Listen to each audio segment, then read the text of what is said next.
Falcon fans, Falcon fans, Falcon diehards, Falcon gurus, Falcon geniuses, Falcon content creators, Falcon fans. First of all, before I get started, I want to thank, uh, as a veteran myself, I want to send a heartfelt shout out and a salute to all the veterans that have served and is serving in our military today.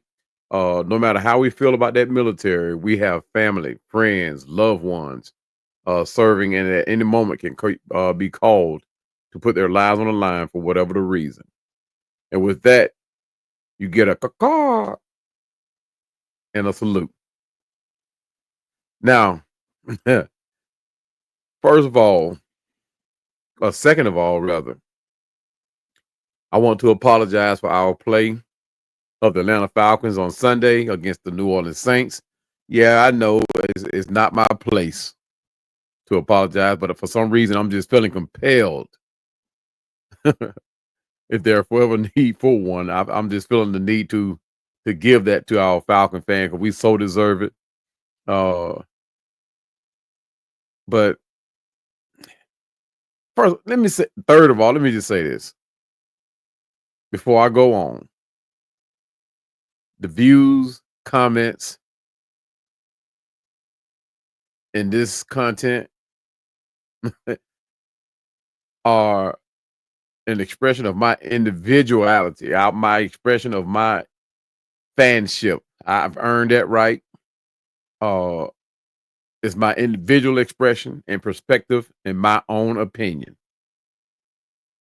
We are all fans, and we just simply want the best for our Atlanta Falcons. So, expressing our desires, my desires and opinions, what fans do.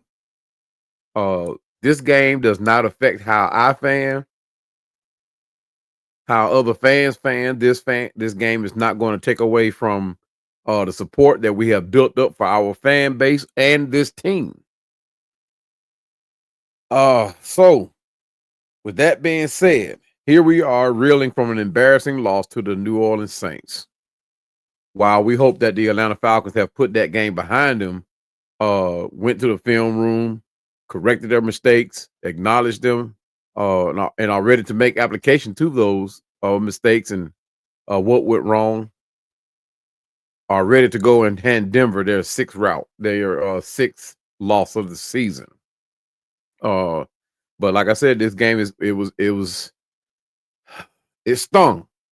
It really stung. It was really embarrassing for all the support that the Falcons received. It was embarrassing for our fans, embarrassing for the team, embarrassing for the city. Most of all, it was embarrassing to them, to the players. So like I said, I hope that they went to the film room and corrected their mistakes and are ready to go take on those Broncos up at the Mile High. But like I said, this game stung for one main reason, and it was that step in that right direction to gain just a little bit of that respect that we've been looking for from everybody. They're not going to come out and respect us anyway.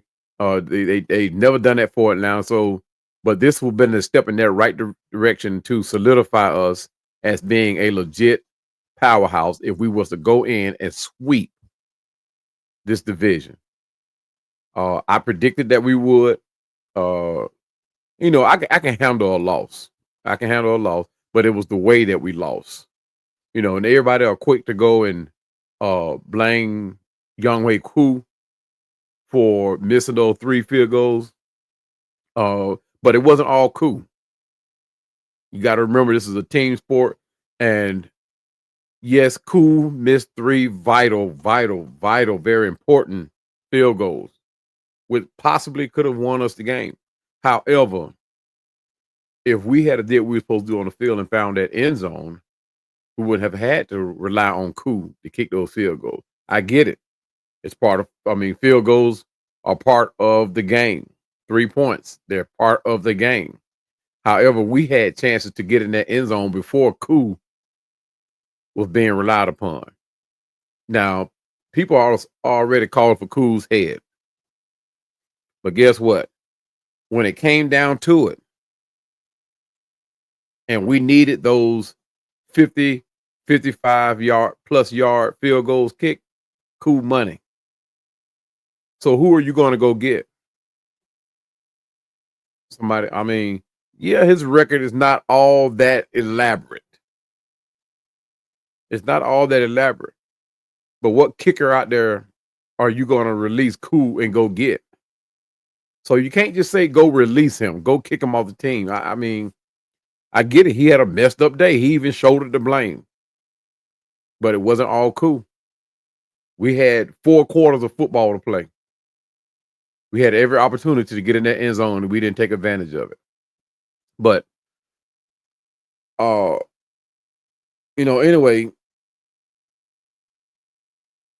I thought about it. I looked up that game. I watched that game, and then before I did began this podcast, began this content, I rewatched the game because I wanted to go over my notes and be able to call out stuff that I saw and confirm what I saw and when I watched the game. So, as a longtime fan, since 1978, I'm still trying to figure out what basically happened in this game. And it's a lot of stuff that went wrong in this game that caused us to lose this game the way we did. Like I said, I can handle the loss. We've lost games before. We lost to New Orleans before. But it's how we looked as a unit, how we performed. And I must say, of all the years I've been a fan, this was by far the worst game the Falcons did not prepare, and it looked like it. I mean, the Super Bowl was bad. Yeah. That the first game against Pittsburgh Steelers this year, yeah, that was bad. We could talk about the loss to the Seattle Seahawks here recently. We can even go all the way, like I said, all the way back to the Super Bowl. I mean, we just didn't look good Sunday. We just didn't look good at all. Before I go on to outstanding job on the fan support that we got in New Orleans. I mean, it got to the point where the Falcon fans who represented down New Orleans was all over New Orleans TV, not just Atlanta. They were all over New Orleans TV. From the street parade to the fan representation inside the stadium, the after parties that went. I mean, they traveled well and represented well. And shout out to my boy Jack Spade over at One Time for the Fan. Y'all make sure y'all go ahead and check out his podcast. Very enlightening, very funny, very all about the fans. He and T Will, they put out good content. I watch them every time. Most of the time they go on, I'm at work, so I have to chime in at work. But I mean, they with the Rise Up tour that they got going there, it's a club that just composed of a lot of Falcon fans that just got together and just go represent wherever they travel. Like they're part of the team. Yeah, they are part of the team, but they travel well.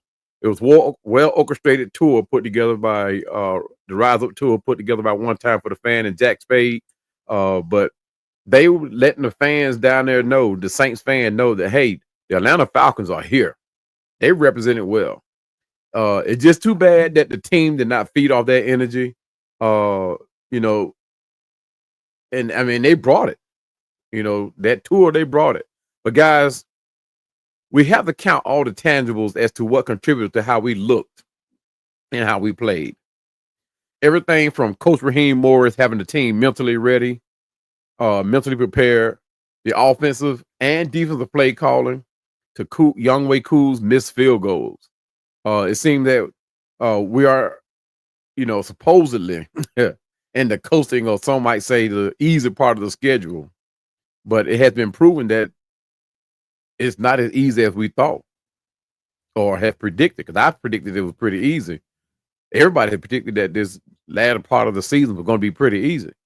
But so far, the Atlanta Falcons are making these last games seem competitive.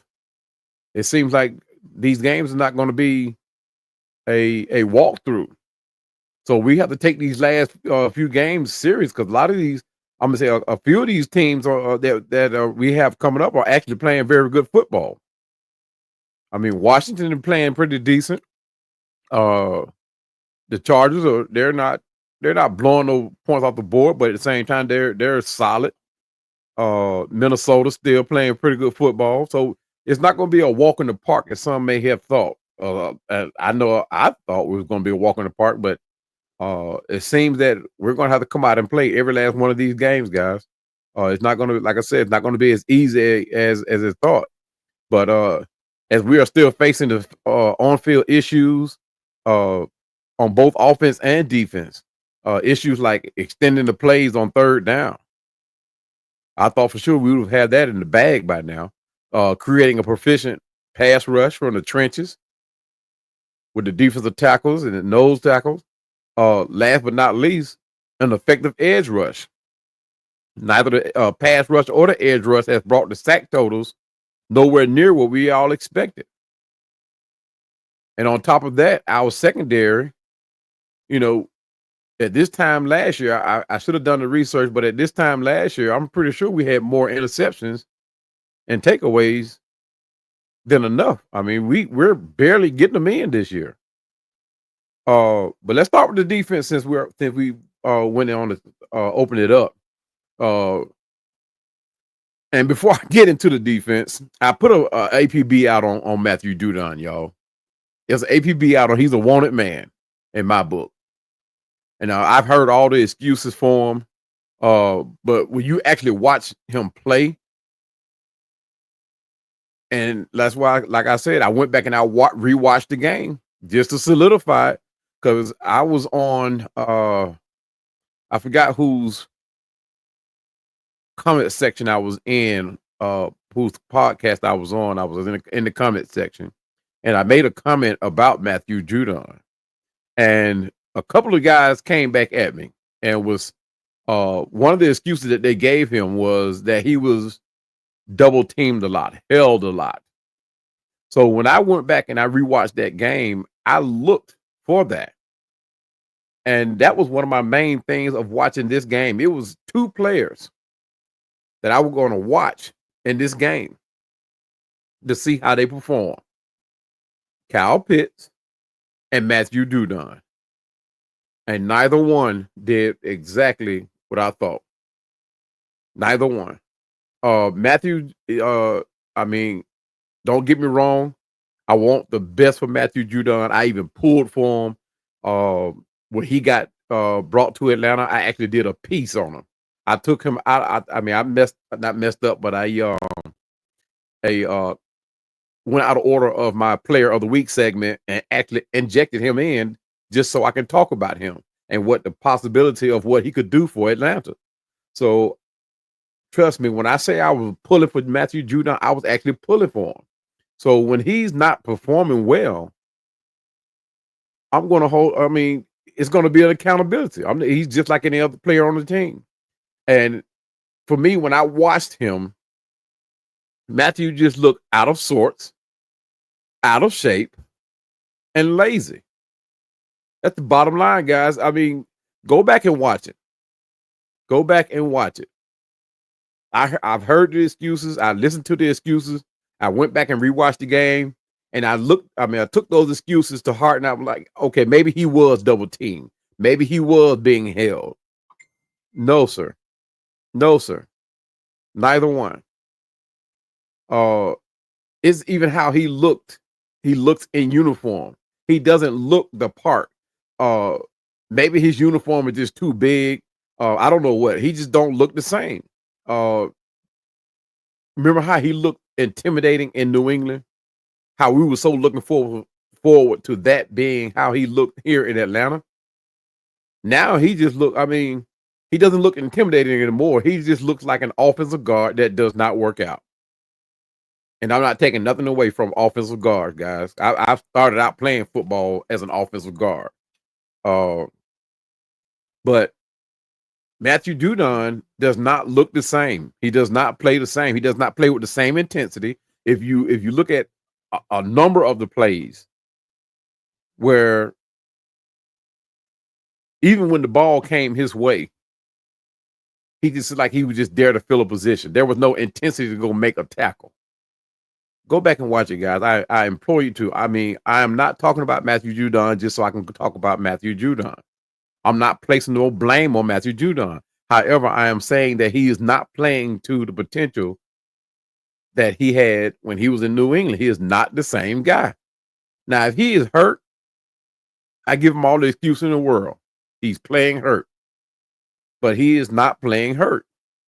I mean, but his performance so far, guys, has not been what none of us had expected. He's not had that one standout game, not one game, where he solidified the reasoning as to why we went after him and why we were determined. Excuse me, we were determined to bring him here. Bring him here. I mean, yes, he's had a couple of good tackles, but there was nothing that like he was when he was in New England. Let me just say it like that. But like now, I mean, he looks gassed all the time. He looks tired, and I get it. I get it. It's the NFL. It's the highest you can go in a game of football. And I mean, when you play as much as he has, yes, you get tired. I mean, yes, get gassed. But even when he's fresh coming in the game, guys, he just looks tired. He does not play the same. The intensity is not there.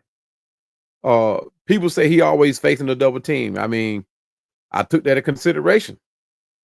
I really did. And I watched every play that I mean, I don't think I missed any of them, but I watched every play. And guys, let me tell you, he is not double teamed every play. Now, obviously, when the ball is being ran his way, the opposing team, the offense is going to pull a guard or something, or a tight end, and it may look like he get double teamed. And even if it does run his way, yes, he may get double teamed. But guys, even when the ball is not coming at him, he is not double teamed. It was the same way in that game against Seattle. I watched that game because I thought that was going to be the game where he was going to have a field day because he was facing a 6th-round rookie. So I was watching him that game. He was not getting double teamed in Seattle. That rookie gave Matthew Judon the business. Why? How he was able to do that, I don't know. But Matthew Judon, I thought he was going to bring for us a TJ Watt performance for this season. Now, TJ Watt is another specimen.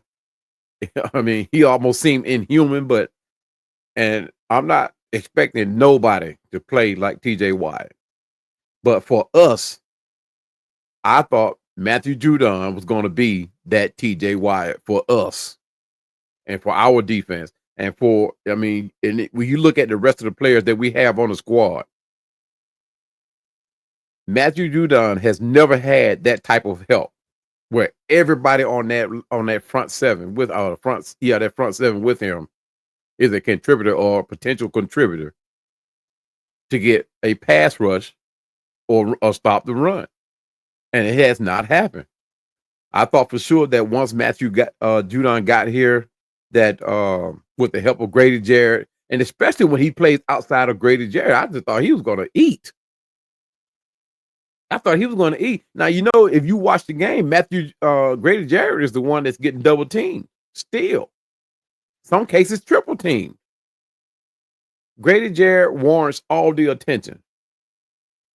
Matthew Judon has done nothing to warrant any kind of attention outside of a double team, a single cover. I mean, nobody's concerned about where he is on the field.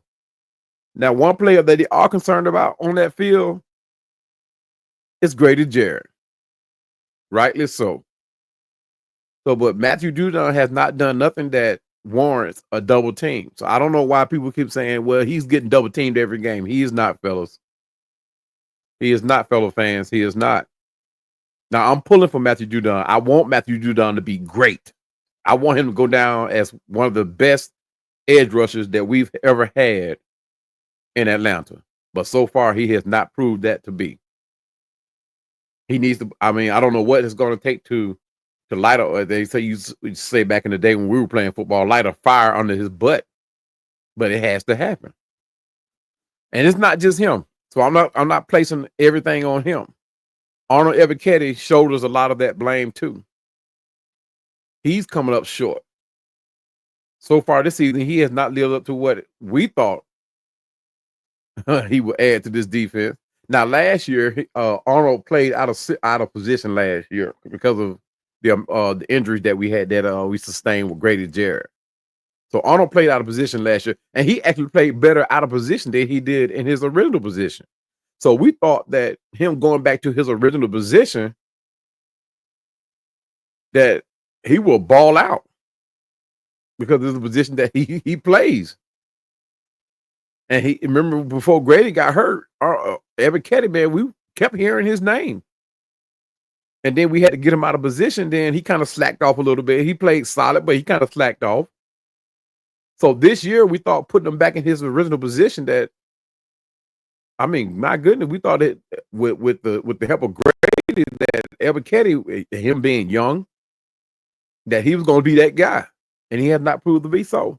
He's made a lot of plays now. He's had a couple of games where he made a lot of plays, but not nowhere near what we thought he was going to be. He's just there. It seems like Grady is the only one on the defensive front that's bringing it consistently. Yeah, Grady still ain't playing to his top ability. However, he's the only one that's been consistent every game, consistently. Like I said, they always have to consider where Grady is on the field. Now, I don't know what Matthew Judon has left in his tank, or they're a plan for him to come out later in the season, closer to the playoffs. I don't know. But for someone that's looking for a huge contract next year, and he ought not to sign be offered a contract. He wanted to play out his deal. But for someone who's seeking a huge contract for multiple years, he sure isn't auditioning very well. I mean, and unless he's having a whirl of a season from here on out, that contract might not come. Now, coming into this game, there was a concern about the play of our linebackers and whether or not they'll be able to step up and make tackles and or help out in coverage, provided they are placed in a position to be great.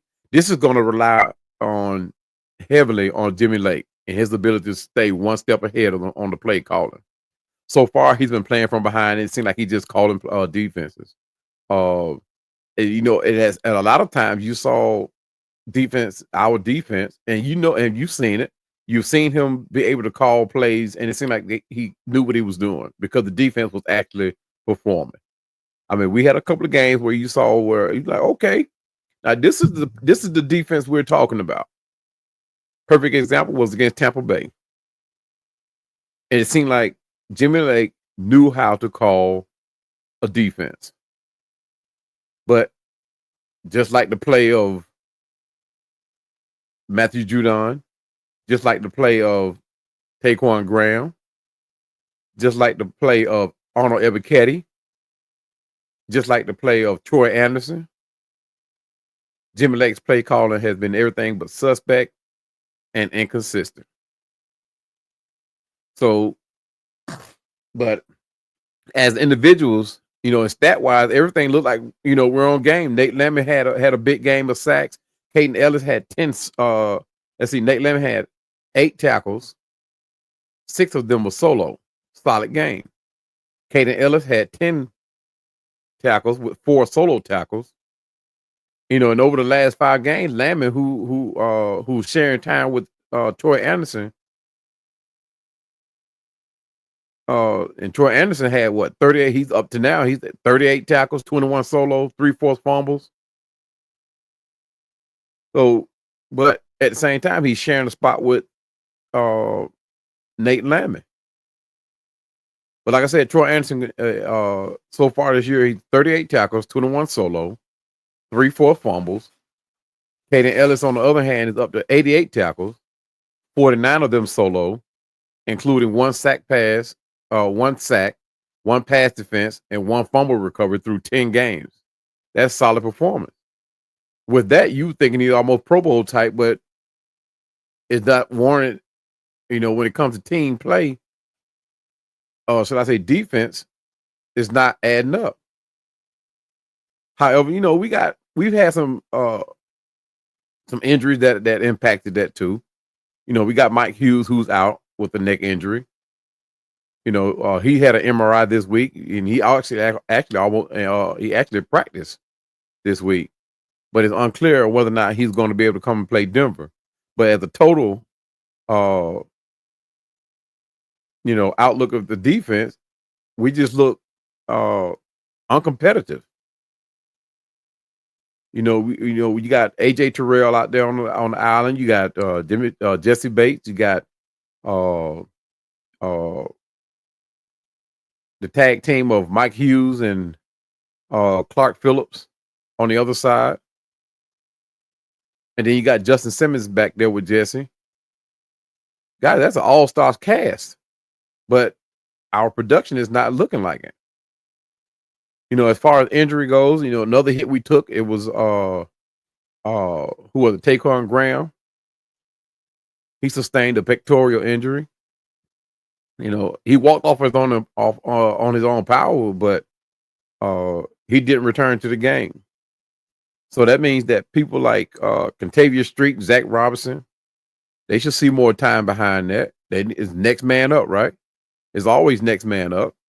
So those two are going to have to share the load of a Taquan Graham being out. So this is the reason why Terry Fontenot and Rasheem Moore has built up this front seven like this, so we can stay somewhat healthy in the trenches on defense. It is agreed that we need to step it up in pressure from our front seven, especially at the stage of the season where the playoffs are in focus. So now the trenches need to be won even more now than ever. We need to control that and go ahead and seal it by week 12 after the Denver game. We need to solidify and fix all mistakes and step this game up. Pass rush, run stoppage, sack, takeaways. All that needs to get improved. We need to see something like of the defense going in the right direction against Denver this week. On the offensive side of the things, we still have no identity. I think it was lower the week before we wanted to come out running heavy. This week we came out trying to seemingly force a passing game when we needed to establish the run game. I'm not saying that we shouldn't come out throwing, but at the same time, you have to have a balance of the two, depending on who you're playing. And it seems that defenses has our number more than not. They seem to know our game plan every time we come out.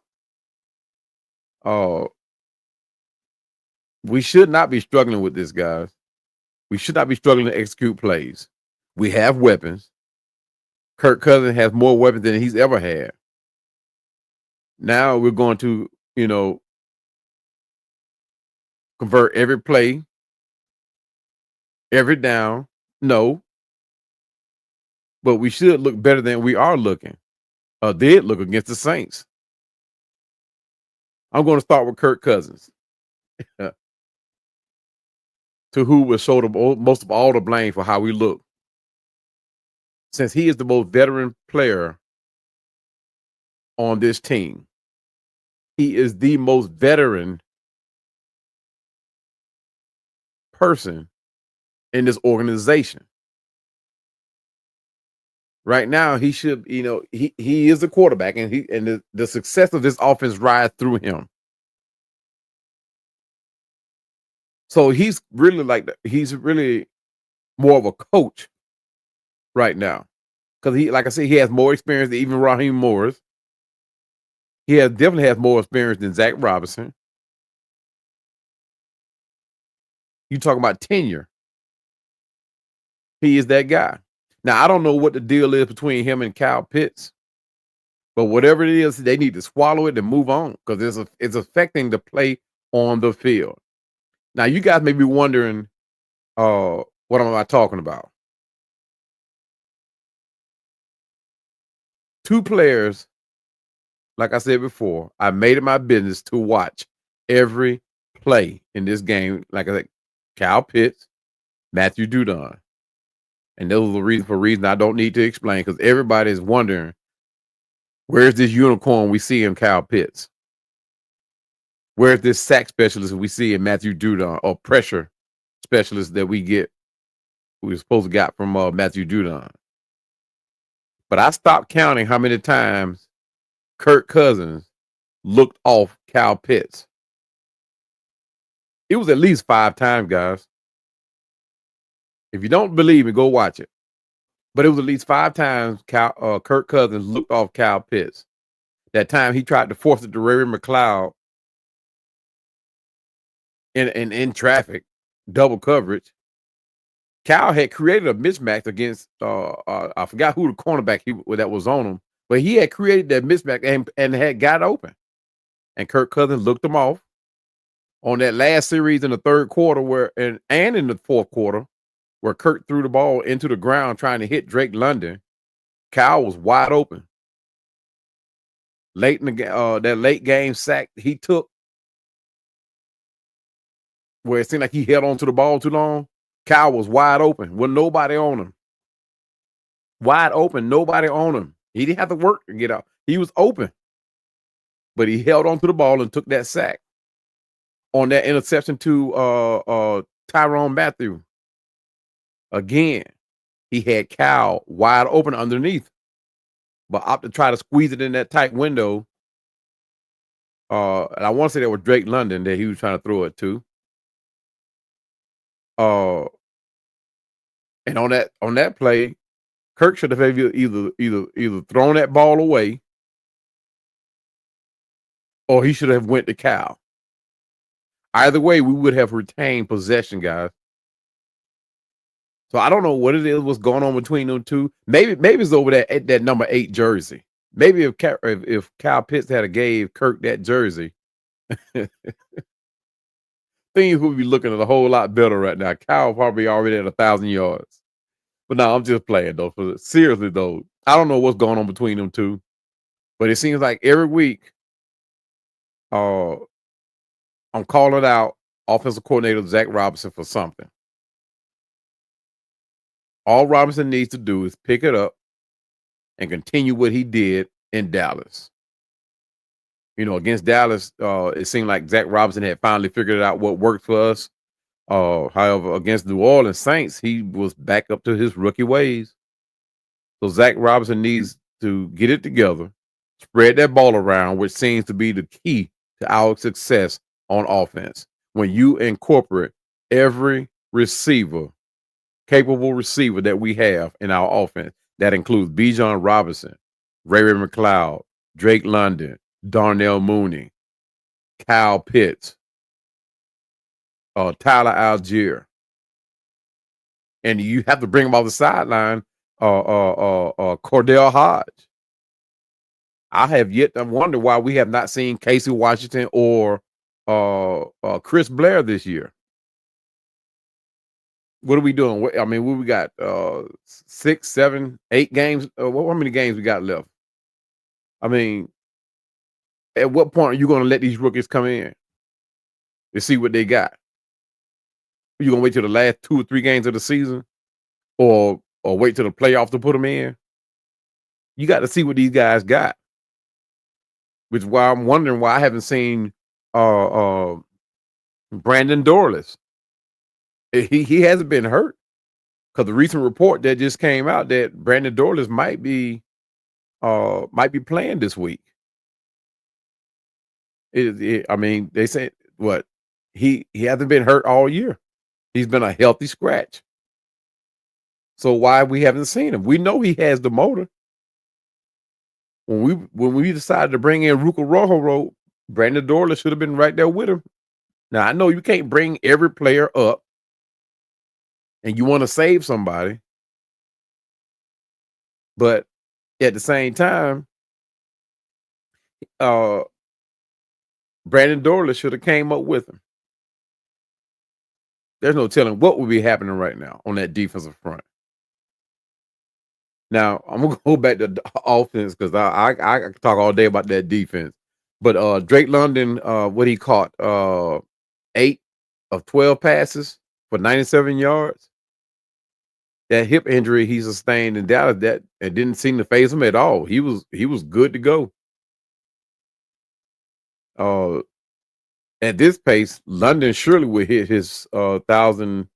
Yeah, he'll surely hit 1,000 yards this season. I think right now he stands at 649 yards through 10 games.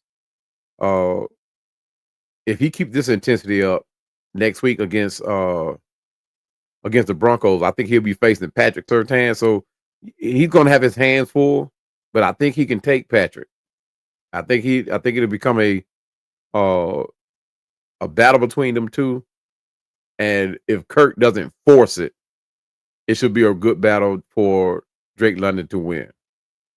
Darnell Mooney, as always, Mr. Reliable, playing like receiver one. He continued his performance as he has all season. I mean, 5 catches for 96 yards. This is Mooney's third straight game topping the 80-yard mark. And like Drake London, he's on pace for 1,000 yards too. However, for for Darnell, this will be his second. He achieved the goal of 1,000 yards back in 2021. I think it's Darnell. It'll be Drake's first. I think. Yeah. But Darnell did it with Chicago Bears in 2021. Although I'd like to have seen a better productive day from Kyle Pitts, he went 4 for 6 for 55 yards. Again, this time it wasn't all Kyle for the lack of better numbers, y'all. I think Kirk had a lot to do with that. Like I said before, I stopped counting the number of times Kirk either looked him off or didn't go to Kyle. I don't know why he kept looking for the big play when he had Kyle good for like 6, 7, 8, 7 yards, but he kept trying to go with the 10 to 12 yards to either Darnell, Ray, or Drake London. But Kyle's numbers definitely should have been up. He probably would have had let's put it like this. If Kyle had did what he's supposed to do, not Kyle, if Kirk had did what he's supposed to do and orchestrated like he did in Dallas, Kirk would have had 300-yard receivers. He would have had 300-yard receivers. Darnell, what, 96 yards? Drake had 97. Yeah, he would have had 300-yard receivers in one game if he had went to Kirk from those times he was open. At least Kirk would have been up there. He would have had 90-something yards too. But let me just move on because it's pissing me off to even think about what we didn't do against the Saints. Why we couldn't have closed them out. But anyway, let's move on to Tyler Algier. He rushed for 11 times for 59 yards. Although this may seem out of normal production for Tyler on paper, it was actually efficient at 5 yards a carry. But he clearly needs more carries. You talking about 1,000-yard running back.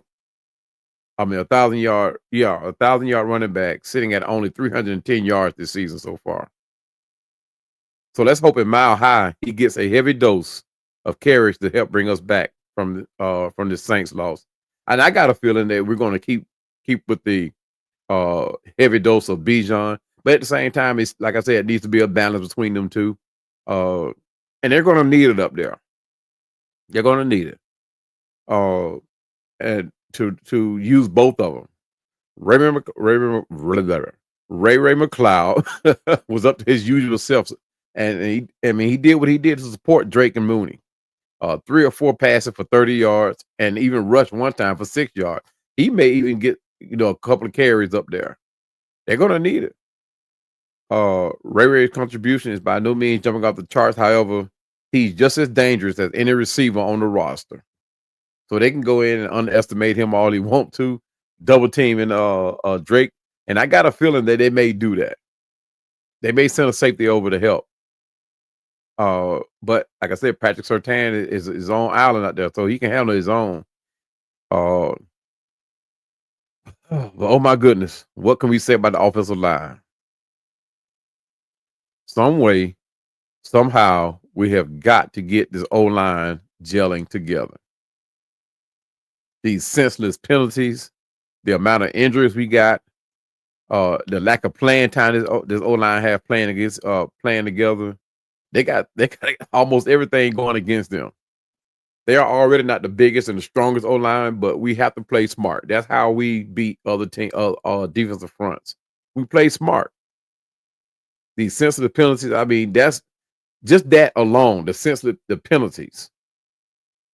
Just that alone defeats your defensive front, keeping your quarterback upright. From missing assignments, unable to hold their block, lack of playing time together. They got to find a way to keep Cousins upright, y'all, and let him have just a little bit more time to go through his progression. But last but not least, guys, I am not letting Coach Raheem Morris off the hook. Let me just say, Coach, we're pulling for you and your success. Everybody in Georgia, not just Atlanta, everybody in Georgia who are Falcon fans or not Falcon fans are pulling for you and your success. Every Falcon fan, every person in the organization, everybody that know about you, have bought into your plan, have bought into you, and pulling for your success. With that being said, every game, no matter who we are playing, where we are playing, needs to be prepared mentally and dialed in. Chemistry needs to be developed early. Preparedness, whether game readiness or mentally, is part of the formula to having the game already won. You're the only coach on this staff that has any lead coach experience. You need to interject if you haven't already been doing so, especially on that defensive side. And I know you don't want to step on Jimmy Lake's toes, but when you see your team being ran down the field on their heels, don't be afraid to interject. This is your team. You've coached winning defenses. You know what to look for and how to make the adjustments when needed. You have all the winning tangibles provided you. Now let's put this pen to paper and put everything together. Take the conference, go to New Orleans in February, and bring this thing home exactly in that order. Exactly in that order. Now, guys, we got to go up to see Denver this week. And a lot of these players, especially the running back, the receivers, or even a couple of I think the lineman has, but both of these skilled players that we have never played at that altitude in Denver. So Coach Morris needs to utilize every available body that he has, including Casey Washington, including Chris Blair, because your guys are going to get winded. I mean, every game this year, they look tired. So you're going to have to use every available body to get into Denver. And Denver is no pushover, guys. Denver is they have a pretty good, solid defense. I'm not going to get into it too much because I'm going to do a pregame reaction to it, to this Denver game. But they're not no pushover. These guys, their offense is not a whole lot to speak of, but their defense are pretty solid. And don't take forgot their quarterback's name, but the career college student. You guys know who I'm talking about. Don't underestimate him either. He's no great guy. I mean, no great quarterback. I'm not gonna say great guy. He's not a great quarterback. However, he can make opportunities happen, especially when we don't get the pass rush on him. If we don't get the rush on him and make him move his feet, he's going to kill us. And this showed against New Orleans. I mean, we gave Carr all the time in the world. We got to get this pass rush going. And you guys kind of fell off with this pass. The Falcons, kind of fell off with this pass rush ever since the Philly game. I think this was about when everything just started looking crazy after that Philly game. They should have took that energy from that Philly game and just ran through this league. But guys, let me know what you think uh about this Denver matchup. I'm sorry about this New Orleans matchup. Uh, if you went back and watched the game, let me know. If you got comments about what I said about Matthew Judon, please put them in the comment section. Agree, disagree. But please comment. If you, the Kirk Cousins, if you think there's a situation between Kirk Cousins and Kyle Pitts, let me know. If you think we should release Young Wei Koo, let me know in the comments. Guys, anything I said, and if you question it, put it in the comments. Like I said, I answer all of them. I enjoy debating and discussing the Atlanta Falcons. So come on in.